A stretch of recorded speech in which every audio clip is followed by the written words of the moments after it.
back there. Gentleman at the back there. Thank you very much for your talk. It's really very informative and very alarming indeed. But just a brief word about nuclear fuel. Okay, and then yeah, that's Yeah. Could you give us the answers to one of the problems that solar and wind can give us, and that is the storage of it in terms of peaks and troughs when we all demand it, please? Yep. okay. And can we just here, we're concerned about flying. Everybody seems to think it's quite okay to jet off to the other side of the world all the time. That surely can't be good. And I, for one, signed a pledge not to fly 12 years ago.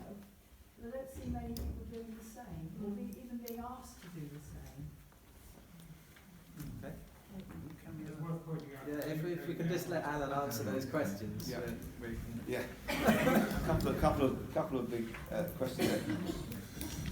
One, there are two issues directly on energy. One of which is what about nuclear, and the other one is what about the fact that renewables are variable by their definition, and as indeed some people like that nice Mr. Nigel Lawson have said, well, you've got to actually have as much fossil fuel to back up your variable renewable fuel, because it doesn't provide you with power all the time, so it's a waste of time going down the renewable route. Now that is just wrong, not to put it too detailed point, because number one, with more intelligent management of supplies, which is increasingly coming on with smart grids, etc., you can actually use the aggregate of what is coming in on a variable basis to actually provide a substantial proportion of your base load. So you don't actually need a large number of large power stations turning out stuff, because you know in aggregate you're going to get most of that, provided you can load shift at particular times, and providing that you have got some reasonably good predictive models about how much power you're going to need at any one time. And you can load shift either by storing on batteries, which increasingly is coming on stream. That can be done on a daily basis, in addition to the aggregation. And for example, if you've got the ability to do some good predictive modelling, the wind is pretty much always blowing somewhere. And similarly with tidal power, I'm so glad you if for example you have a tidal lagoon in southwest, the tides are different by about 8-9 hours to the north. So if you've got a tidal lagoon producing power in the north, even though it's not continuous power because of the tides, that balances the lagoon that's producing tidal power in the south. And as far as the grid is concerned, that then balances your base load power out.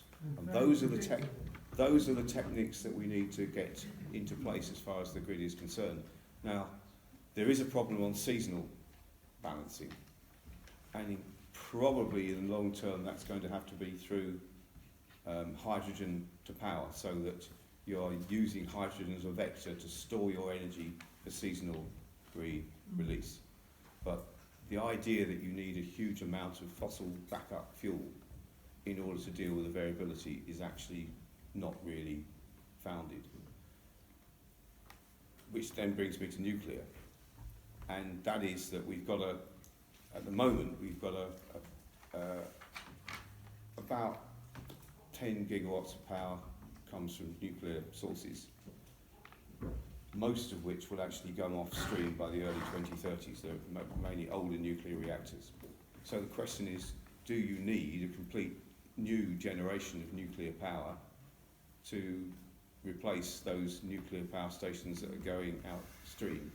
or as the government sometimes says it, are we going to have a whole new nuclear programme to increase substantially the proportion of nuclear power? Now, obviously nuclear power is in principle not renewable, but is relatively low carbon. If you discount, which you shouldn't do, the enormous amount of embedded energy that goes into building a nuclear power station in the first place. But we don't actually need a large amount of nuclear power over the next period for the reasons I've outlined to make the system balance as a whole. And I personally would say that probably with the introduction of the nuclear, assuming it ever does come online, the nuclear power station just up the road, Hinkley C, and one other nuclear power station, Sizewell C, that's it, I think. I don't think you actually need a lot of new nuclear power to balance the system over and above that, and certainly I mean there may be some room for things like reactors that actually deal with our nuclear waste, because at the moment we've got a problem, a huge amount of nuclear waste which we've got to put somewhere, and having reactors which actually convert that nuclear waste from a half-life of several thousand years to a half-life of a few years is potentially a way of dealing with that nuclear waste. But that's about it as far as the nuclear programme would be concerned, as far as I think for the future. I mean, that's a prediction rather than a policy, but that's how I see it. Oh, flying, yeah. Yeah, I mean, I wasn't as radical as you were, but I did commit myself to, one substantial flight a year. I'm a bit dubious about the merits of offsetting flying. So, yeah, I am completely alive to the fact that although flying doesn't produce an enormous proportion of our emissions catalogue, well, what it does is that as we reduce our carbon emissions overall, and we do nothing about aircraft emissions, then it progressively produces a larger and larger proportion of our carbon emissions. And so we may well get to the point in 2035 or something like that, whereby aircraft emissions will be a very substantial, and shipping emissions, by the way, will be a very substantial part of our carbon budgets. And if we haven't got any policies to deal with them at that point, then we will be on a very difficult spiral. The problem in terms of getting those into carbon budgets is that, where do you measure the aircraft emissions as coming from? Do you have half the emissions coming from where the plane is taking off from, half where it's landing from, whatever? You really need international agreement on limiting those emissions from planes. The emissions are coming in to be counted on the fifth carbon budget. But in my personal view, and this is a personal view rather than the view of the Labour Party, we are actually going to have to introduce what you might say is flying miles arrangements, i.e. where we are saying to everybody, well, you've got a flying allowance, and you could trade that flying allowance with other people, but overall it then caps the total amount of flying that is taking place. And I think if we don't do something like that over the next few years, we will not be able to control the overall emissions that are coming out from aircraft use. And there are obviously some developments underway in terms of electric planes and what have you, but that is not going to get us very far in terms of the challenge we've got ahead of us. Okay, if we just take three more questions. Thank you. Yeah. I just wanted to make a comment about electric cars that someone else made.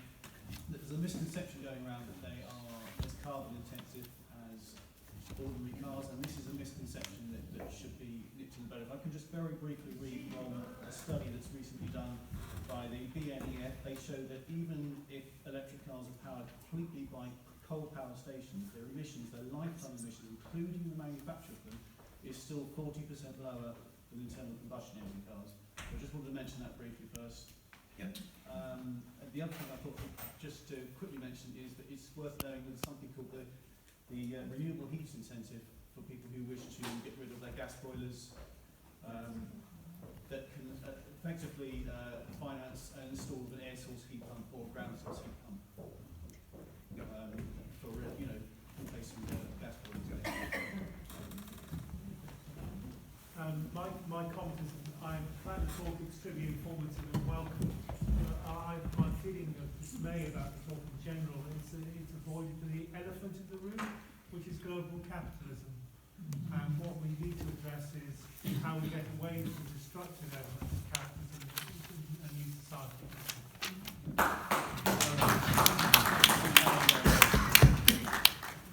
My question was on carbon budgeting, and I have a sort of worry that the government are saying, oh, we're doing marvellously well, or whatever, compared to targets, and in practice, we're exporting our problems. So in other words, we're buying so much in from China, we're building more and more coal, and also I'm a little bit sort of sceptical about your sort of land use thing and forestry. 60% of the UK is in grass, not arable. So we actually, we have beef and sheep farmers, and I am a beef and sheep farmer.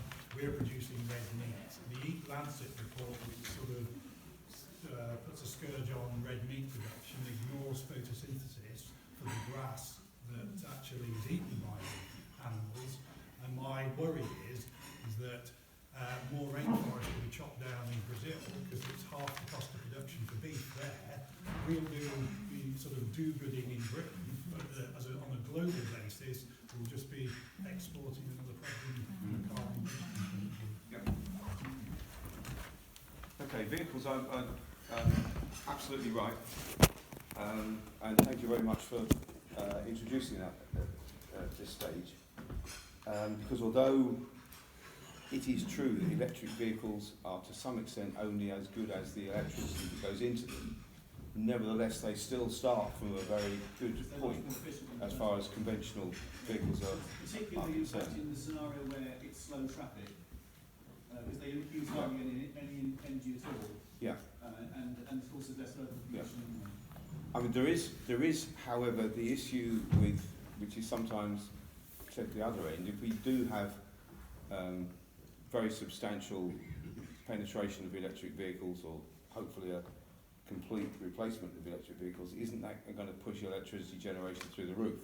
And are we then not going to have a whole pile of new electricity generation to replace that? And a lot of in terms of the efficiencies that I've talked about and the way of managing the system, the estimates are that you probably have to have about a 10% increase in generation over and above what would have been the case if those electric vehicles hadn't come on. National Grid have already said they're okay with that. That's right, indeed. So that is, in my view, perfectly manageable. Yeah. And obviously then, if you've got that electricity generation on a low carbon basis, that then adds to that 40% increase that or 40% advantage you got from electric vehicles in the first place.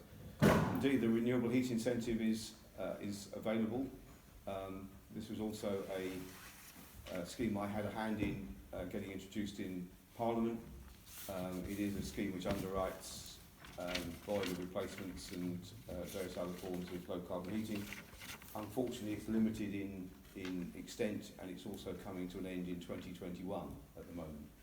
So one of the things that we need to do as far as heating is concerned is reintroduce that sort of assistance, particularly for the as it were, the able to pay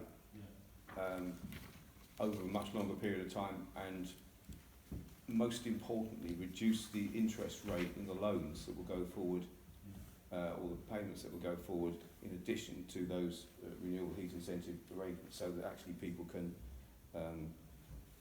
bring about their own heating changes in their own homes in addition. And there was one other question Farming.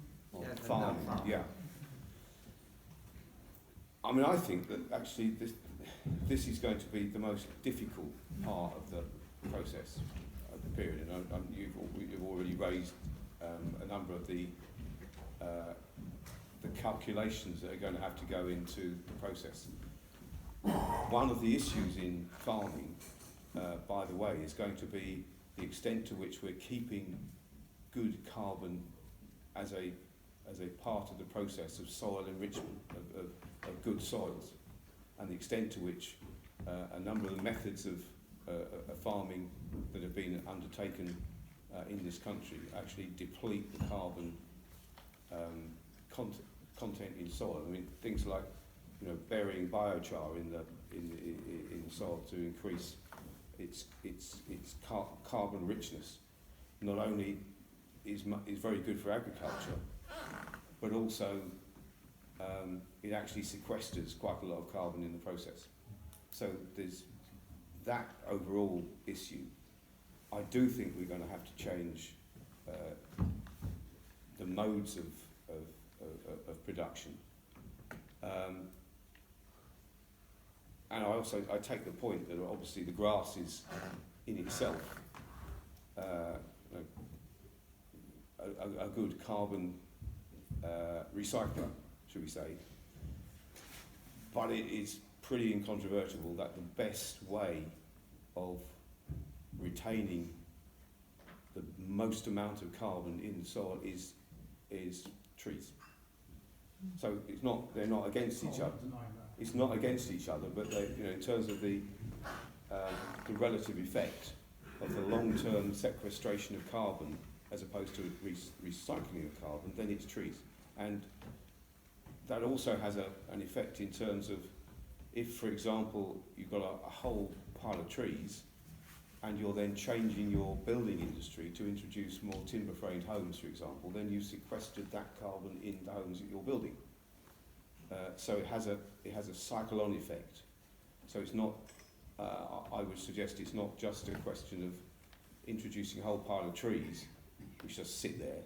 It's actually an active management of those trees so that they're going further into the...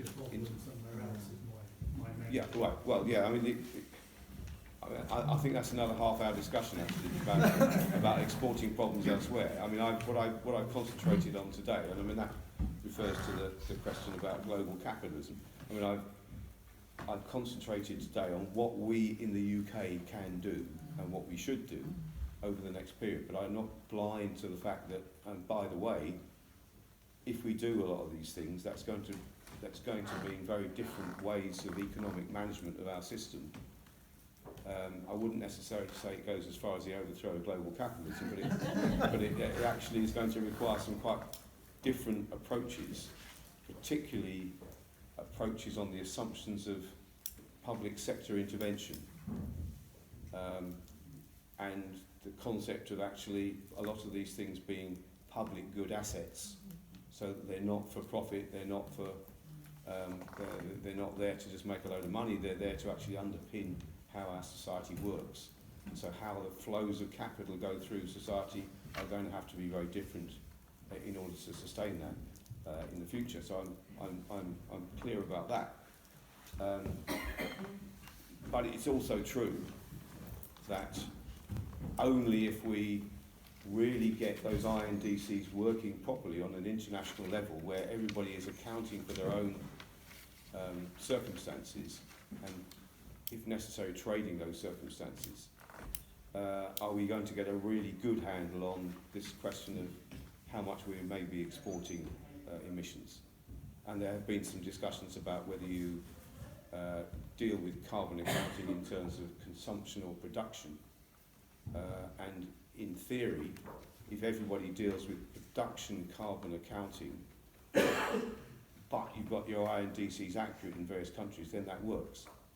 But yes, at the moment we are still exporting quite a lot of our carbon responsibility abroad, and we clearly need to take steps not to do that. And there are various small things like we're exporting millions of tons of our waste abroad each year. We're exporting large amounts of scrap steel abroad each year, and yet we're producing large amounts of steel from blast furnaces of very carbon intensive virgin steel production, whereas if you actually dealt with your own scrap steel and produced new steel from that, with different forms of doing it, you would cut the carbon content by half. I hope So- to do that then. Well, yes, we should Well, do it. anyway. We haven't done it yet. I'm just giving these as examples of what the sort of things we need to start planning for I in think terms of that, thanks very much for answering all those questions. I'm very sorry to anyone who's got further questions that we haven't got time for, because we've sort of massively gone off schedule now. Sorry, But I'm really grateful for you coming along, and we'll